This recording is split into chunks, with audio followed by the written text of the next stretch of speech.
Yes, people. What's going on? Egal Talks Football. We're back again with another video. Today's video, we are hyped. We are gassed. We are going straight to the moon, ladies and gentlemen. We beat Man City 5-1 at the Emirates. Ladies and gentlemen, that was an epic win. That was a historic win. That was... you know what? I'm not going to go too far. I'm just going to be like, yo, overall, Arsenal set out a statement today to the people saying we are not that good. We are not that good. Man City can catch us with their attack. They don't have a better defense than us. They don't have a better midfield than us. And today showed that their attack cannot carry them by itself.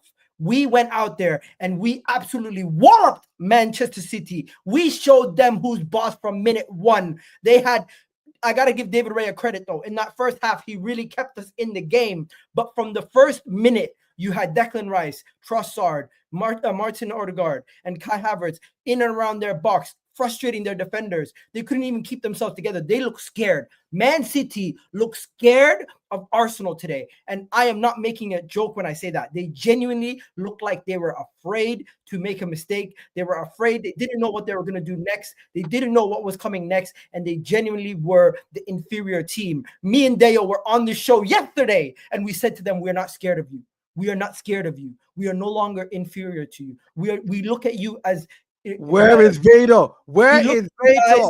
We look at you guys as equivalent or less than us at this moment in time. And the way you've been playing recently is to get at you. We pointed out the ways we were going to get at you, and it was counter-attacking, good defensive shape, good midfield shape, and we continued to springboard from there. The amount of times we won the ball high up the pitch, and it equaled into a chance for us to create a goal. The amount of times that we've seen our players set up well in the midfield and in the defense to win the ball higher up the pitch and immediately create a counter-attack against Man City.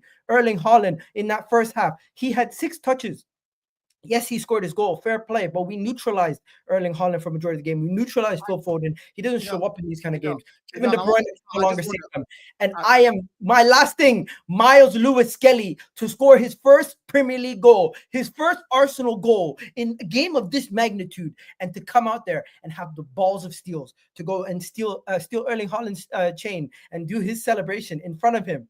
Oh, that was an iconic moment. Take it away. I just have to say this, man. I was here yesterday defending Ethan Nwaneri as an unknown. When I said you have an unknown player in Mamouche and we have an unknown factor in Ethan. We've not seen what Ethan can finally do, like fully do. We know he's a talented kid, but we haven't seen it. And Vato had the guts to tell me yesterday that because he's talking about Mamouche, I'm trying to compare, because I said I'm not comparing the skill sets. I'm saying 2 unknowns. We'll see which one of them is magical.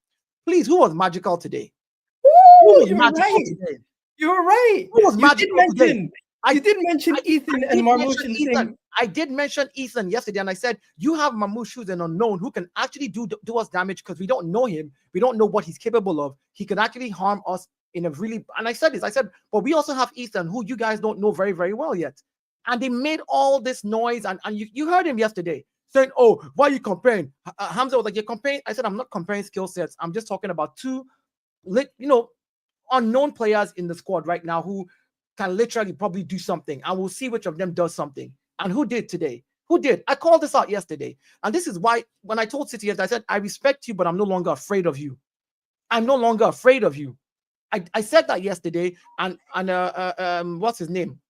Hamza and Vato were like, "Oh, let Professor cook." And I was like, "Listen, dude, I'm not saying you're not a good team.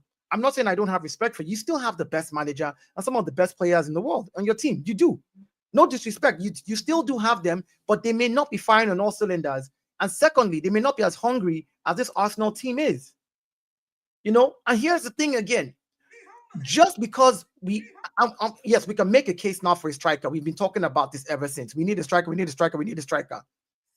I wish we can. I hope we do something before the window closes tomorrow, which I doubt, which I strongly doubt. But if we do, we give ourselves a better chance to be able to go on and chase down this trophy. Bro, it would have been 7-0. It would have been 7-0 if we had a better finisher. And Kai Havertz still ended up getting a goal on a good goal. And a good goal at that. He ended up getting the goal. And here's what I said again. This is where I will defend Kai Havertz, right? I'm not saying he's a good finisher or he's a good striker. No, that's not what I'm saying. But he's the person we have playing as our striker. people say he misses a lot of chances. Go look at the stats. Erling Haaland, Aston Villa, what's his name again? We just wanted to buy him from Aston Villa. Erling Haaland, him, Alexander Isak, and Havertz have missed the most chances. Strikers miss the most chances because they score very little, they score what they need to score, and they miss more. Go check it. So when people say, "Oh, he misses chances," I'm like, well, he's not missed as much as Haaland, who scored more goals than him. He's not missed as much as Isak, who scored more goals than him. All right. Let me just take a second. This is going to be the time where we call out some of those City players before we talk about all the positives of the Arsenal. First things first. Arsenal versus Man City. We don't do this Liverpool and Man City lovey-dovey bullshit. None of that lovey-dovey stuff. We're coming for your jugular. And in the first minutes, we made Akanji look average. Man City, their defense is not that good. With Núñez, Trossard had Núñez in a spinning cycle for majority of that game. Right, Akanji made one of the first error leading to the goal. Bernardo Silva, I don't know if Bernardo Silva was on the pitch. The only time I noticed him was when he kicked Timber. You got John Stones. John Stones also made a mistake, if I'm not mistaken, leading to one of. I think the difference again is this. I'm going to say this from yesterday. Remember, I talked about the midfield, and I said if our midfield runs through their midfield, we're going to win. Barbecue chicken. Remember, I said that yesterday. Barbecue chicken. Yeah. Hold on, bro. The midfield of Partey, Rice, and Odegaard is so solid compared to what they had. Their midfield was what? Was it Foden? What do you call it? Savio?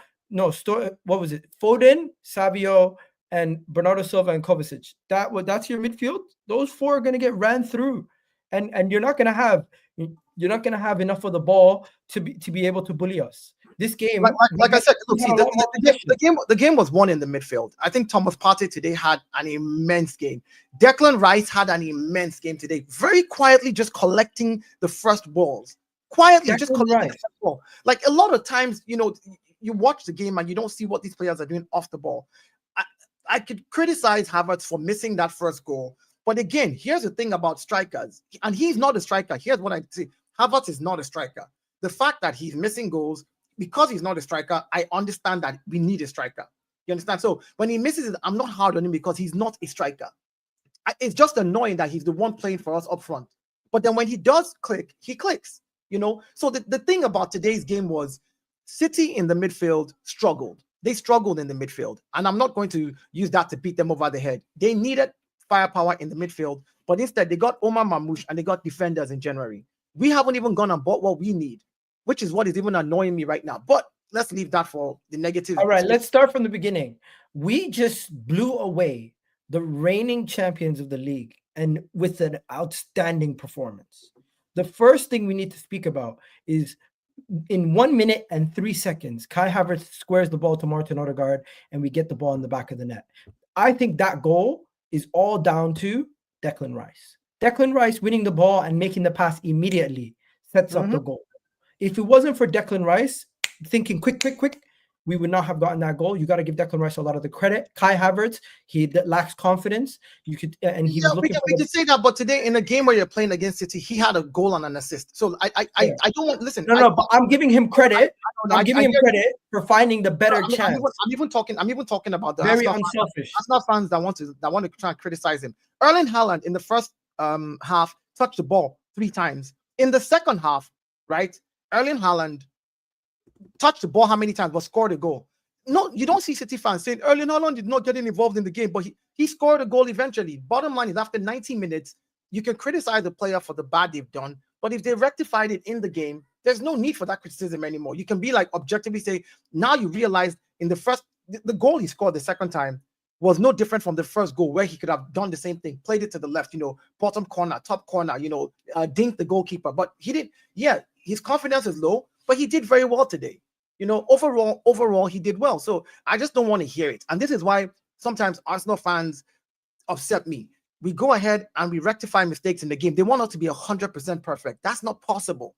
You're not going to play 90 minutes making every move and every pass perfect. It is impossible. The other team is there to play football too. They're not there to sell ice cream. They're going to try and intercept. They're going to tackle you. They're going to try and get the ball. They're going to force you to make mistakes. But overall, in 90 minutes, if you rectify it and you come away with the win emphatically like this, then you've done your job. That's all it is. But this idea that now people want to start hacking on him, oh, he missed the first one, but he scored another great goal. So yeah. And Iwazi Keys, man, thank you for being, thank you. Yesterday you were here, I saw you. But yes, I did say yesterday about Isan and Mamouche. I wasn't comparing their skill set. Again, I'm saying they are unknowns. But you take the W on that. You take the W on that. I told him, Let's continue. Let's continue, bro. Let's continue. Let's continue. So, yeah. I just wanted to point out Kai Havertz's unselfishness and also the finish, the miss that he had. But credit to him. Erling Haaland, great equalizer. We made a little bit of mistake. Saliba couldn't get ahead of him. It is what it is. But immediately we rectify our error with Thomas Partey. You know what? We've needed somebody to take a long shot in a lot of these games. Thomas Partey's goal, a little bit of a deflection, but what a goal that was. Yeah. And I must say this before I go to Thomas Partey's goal. Please, let's talk about Erling Haaland getting the best of Saliba. That was a massively good run from Erling Haaland. I can diss the team because we beat them, but did you realize that Erling Haaland was behind Saliba? Saliba saw the ball coming, and in the blink of an eye, before Saliba could attack the ball, Erling Haaland was right in front of him. There was no defender in the world that I expected to make that type of mistake. Like, I would like you need to be able to cover this guy, but that's how quick Erling Haaland is, and that's how quickly he can harm us. So that goal, you have to give it to him. The ball was actually behind him. He jumped further back, actually putting a bunch of his weight on Saliba. Saliba too was in the air and still got that header down. That is a difficult ball to score. So he did well in that goal. I'm not even going to come here and chat shit about him. The truth is, we could have done better in defending it, but he's a top goal scorer. So any chance like that, he'll take it. Now to Thomas Partey's goal. We were very lucky with the deflection, but you lose any chance that you don't take. He took a shot. He took a shot on goal. He took a deflection. He went in the opposite direction, and it is what it is, man. It is what it is. If you didn't take that shot, we don't get that goal, and that's the truth. And if you took the shot and the ball went wide, that's a corner kick, which is just as dangerous for us because most people know how good we are on corners, as the goal itself. So yeah, so taking those type of shots, I think we need to do more because right now we're like what on the stats. I saw that this morning. I was reading before the game. We're like 16th in the league for taking shots outside the box. We're like 16th out of the whole 20 teams, and that's ridiculous. So we need to do better. We need to do better with taking shots outside the box. But yeah, today's game, very professionally done. Mikel Arteta, kudos. The subs, amazing. On to the next one, Newcastle. That's what I'm looking forward to now. I would play Hamza's video, but the guy would get me copyrighted. The fraud put his music, stupid calm down music in the background. Let's talk about the next thing. The next thing we got to talk about is your first senior goal as a professional player for Arsenal Football Club is in a game versus Manchester City, where you are facing Erling Haaland and you're getting the better of him. You're bullying him, and you go and score a goal. So you had your first Premier League debut versus Man City away in September. He said, "Who the F is this guy?" You come in this game, you score an amazing goal. You know what the goal reminds me of? It reminds me of Kobe Mainoo's goal versus for his Wolves. The way that he dribbled past the players for the ball. It is insane, right? Because let me finish. Okay, to take the time to do his celebration in front of his face and in the whole crowd. Oh my God. Right then and there, I jumped out of my seat. I started screaming. I was going nuts. This right here is the highest level of shithousery I love to see. This boy you go and prove it on the pitch, and you then go and do your thing. This boy is Arsenal through and through. And I think people would understand a little bit more why I think he did what he did here. If you remember at the Etihad, in the game at the Etihad, right? I think it was the Etihad game that we played.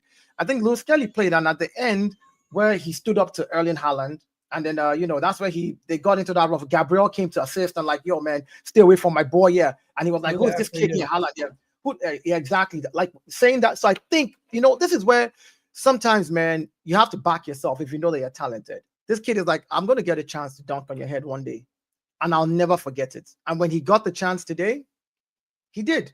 This is why I love football. If he didn't get the chance, he probably wouldn't have done what he did, but he did, and he took his chance because, hey, you stood in his face and said, who the F are you? At the Etihad, even though you could not beat a 10-man Arsenal at the Etihad. So where are the City fans now? 11v11. This is not 11v10. 11v10, you had 2-2 at the Etihad. This is 11v11. Where are you now? This is 11v11 without our best player and without your best player. Amazing. And I just want to say shout out to everyone in the comment section. Do me a favor, please do hit that like button, please do hit that subscribe button while you guys are here. Kai Havertz, our counterattacks, Dayo, we have been asking for our counterattacks to be better for the longest time, and today the counterattack for the fourth goal, that is exactly what we need to see. Exactly what we need to see. Before we go any further, guys, please do hit that like button right now. It's absolutely free. And I'm just gonna say, Gabriel telling Erling Haaland, you're not going nowhere. No. What happened? No, it wasn't. You're not going nowhere. He was telling him, look at what you did to my boots. You know, his boots came off, so he pulled him and said, look at my boots. He was like, here, look at my boots. But Erling Haaland thought he pulled him to help him up, and then someone gave his boots to him. Someone gave Gabriel's boots back to him. One of our players. But yes, let's go to Kai Havertz. Kai Havertz goal. I'm happy to see him take it. I'm happy to see him take it in stride. Sometimes he overthinks things. Sometimes he's trying to do too much. Just take it. And that's what you need to do. And he did that today. He's not a striker, though. And he's a professional footballer. I hear people, but you need to understand there's something called the striker's instincts. A striker in the box, they know exactly where to place the ball. Erling Haaland, you know, if you look at strikers of old, they are instinctively, he's a second striker. He's a guy who crashes the box, does stuff with his movement, he'll miss a lot of chances and get some. But I'm glad that he got that goal because it will help his confidence. It will really boost his confidence. Who's your man of the match, by the way? Quick random thought. My man of the match. If I say this, people are going to tell me that, I'm hyping him too much. But Nwaneri came in for 5 minutes and scored a goal. A banger. I called it yesterday. You can't give him man of the match, bro. I'm giving him. You said who do I want to give? I don't care who Sky Sports was. Give man of the match to one of the starters. Who you give it to? If I want to give man of the match, one of the starters, the person who I think put in the most work today, not even any of the goal scorers, Leandro Trossard. I think Trossard was immense today. I think Trossard was so immense today. Trossard was causing problems on that left-hand side. My man of the match is Myles Lewis-Skelly. Am I biased? No. They all deserve it, but I'm saying it's giving between Trossard. Him, Partey. It's between him, Partey, or Odegaard for me. See, all of them did amazing, but the only reason I said because of the work, the workload that Trossard put in is why I'm giving him Skelly, Partey, Odegaard. I mean, any one of them could have gotten it. Any one of them could have gotten it. Before we finish off, let's quickly say a quick thought. Ethan, bro, he scored his goal. What the fuck? Where did that come from? Talk to me quickly. I said it. I said he's still a very relatively unknown factor in the Arsenal squad. I said this yesterday. He's a very talented kid, amazing player, but he's still relatively unknown. Like, you know how you know Bukayo Saka and you know what to expect and you're ready to kind of, you don't know what to expect from Ethan yet. You just know he's a very talented kid in the squad who can do some damage. We've seen him cut on the inside into the center of the 18-yard box and take those type of shots. But to just cut in from there and take that ball on his left in the way he did, nah. That, my friend, is what I was talking about yesterday, the unknown factor. The unknown factor is now he's put the Premier League on notice now. Now everybody's going to notice Nwaneri. They've been talking about how good he is, but today, to come off the bench and do that, dude, to come off the bench and do that is ridiculous. All right. That is ridiculous. And I don't need to say anything more about Ethan. Those kids are special, bro. Myles Lewis-Skelly and Ethan. He'll end. Hale End is putting in work right now with these academy kids. Let's go to the player ratings. Player ratings are very simple. Let's begin. David Raya. Player rating for David Raya. I am going to say he was one of the best players on the pitch to start the game. Most importantly, he made 2 crucial saves. I'm giving him a 9 out of 10. What a performance from David Raya. I think Raya gets it. I mean, the goal that he conceded, that was an inevitable. Yeah, you can't blame him for that. That was a wonderful goal. Look, see, honestly speaking, that is Erling Haaland, the one guy who knows how to score goals. Let's No not even debate. No debate. Let's not even try No to debate. No debate. no, Timber, very professional performance, solid, even on a yellow card, did not put a foot wrong. 8 out of 10. Dorian, 8.5. Stop doing this nonsense, my friend. No, bro. We can't give everybody amazing ratings, can we? Everybody was amazing today. What are you saying? You can't give all right. You're setting the precedent. 8. No. I'm gonna save the 8.5s. 8. I'm giving him an 8. I overruled you on this one. Saliba, 8. He 8 for Saliba. I thought he had himself a wonderful performance. It's just that one goal from Erling Haaland. The rest of the game, he was perfectly fine. He's just so intelligent on the ball and off the ball. His movement, everything about him. I think he had himself a good game. If I'm gonna be unfair, maybe I'll give him a 7.5. Lowest rating.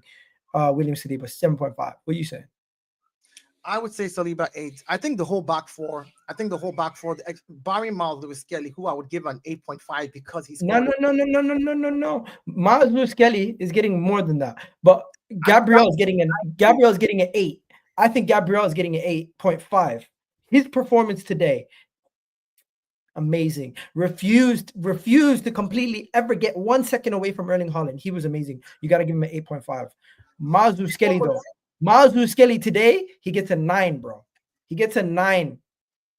Okay, so I have to put something into consideration here. I did say 8.5, but I'm going to change my scoreline. And you say 9, I want to override you and put it something higher. I need to give Myles Lewis-Skelly a 9.9, and I'll tell you why. 9.9. Listen, and I'll tell you why. Did he score a hat trick, bro? No, listen, I'll tell you why. Forget scoring a hat trick. This kid probably would not have played this game if the FA did not overturn that red card. That's number one.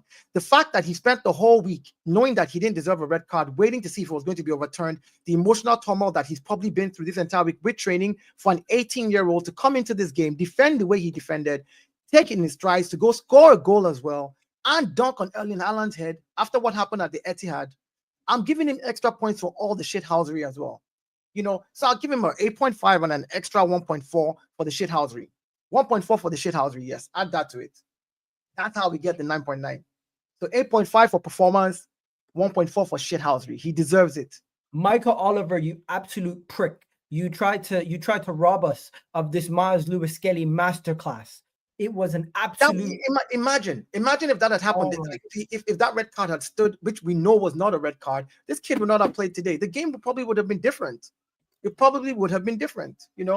So yeah, I'm giving him extra 1.4, man. I can't believe he almost robbed us of this Myles Lewis-Skelly masterclass. Oh my God. What a game it was. Next, midfield. Rice. I thought Rice was solid. Rice gets an 8 also. Can I quickly address something here? So Israel, he will become one of the best left backs. So just because he's not performing the first season that he's joined Arsenal does not mean he's going to be a useless player. Calafiori, that you keep on hammering about, the worst player in the team today. Arsenal fans need to stop doing that nonsense. And rival fans, because you have players in other squads who join the squad. Okay, is Mamouche a useless player because he hasn't performed in the first 2 games he's played for City? Should we start to castigate him for that? No, we know the talent is there. We're just waiting for it to click. And sometimes it takes time. You go. All right. Let's go on to the next thing quickly. Bro, everyone's just getting such good ratings. Do we really have to spend too much time on everybody? Declan Rice, I'm gonna give Declan Rice an 8.5. I thought he was solid. I'm gonna give Partey a 9. I'm gonna give Declan Rice 8.5, Partey 9. What are you saying? They both were fantastic. Should I give them both 9s? I think give them both 9s, bro. Give them both 9s. This was an amazing performance from the whole team. You know what? Let me just look at what Anthony just posted here. Raya 9.5, I agree with you. Timber 9, I agree with you. Gabriel 9, I agree. Saliba, make Saliba 8.5 now, just because all right, you know what? Declan Rice and Thomas Partey, we spent so much time speaking about them. Odegaard getting his first goal of the season. That is crazy. That was his first goal of the season. Yeah, in the Premier League, he's getting 8.5 also. Yeah, look, honestly, I said it yesterday. If our midfield is up and running today, we win this game. And like I said, we score from different places. Different players score for us. We're not the team that depends on one person. So, my brother, I'm gonna have to wrap it up quick because I'm going on terrace before. Yeah, me too as well. I'm heading out there right now. Trossard gets a 8 for his performance. Kai Havertz gets an 9 for his performance. Martinelli gets an 8 for his performance. Everyone was solid today. Mikel Arteta gets a 10 out of 10. Ethan coming off the bench gets a 10 out of 10. And yeah, we're going to wrap it up here, guys. Love for the love, people. Hopefully you guys enjoyed this video. We'll catch you guys in the next one. And peace. I'm going to be late. I'm going to be available for... Stay humble. Stay humble, eh? Stay humble. Yeah. Stay humble, eh? And to the Man City fans, Stay humble, Man City fans. Hold that. To the Man City fans, for the Man City fans, hold that L. They're not hold City that today. L. They are Man Village. They are Man Village today. You're not Man City today. You are Man Village 5-1. Yeah. That's what you're Hold in Village that. today. Hold that. We're out of here, people. You already know what it is. Egal, we're out of here. Peace. Love for the love. Done now.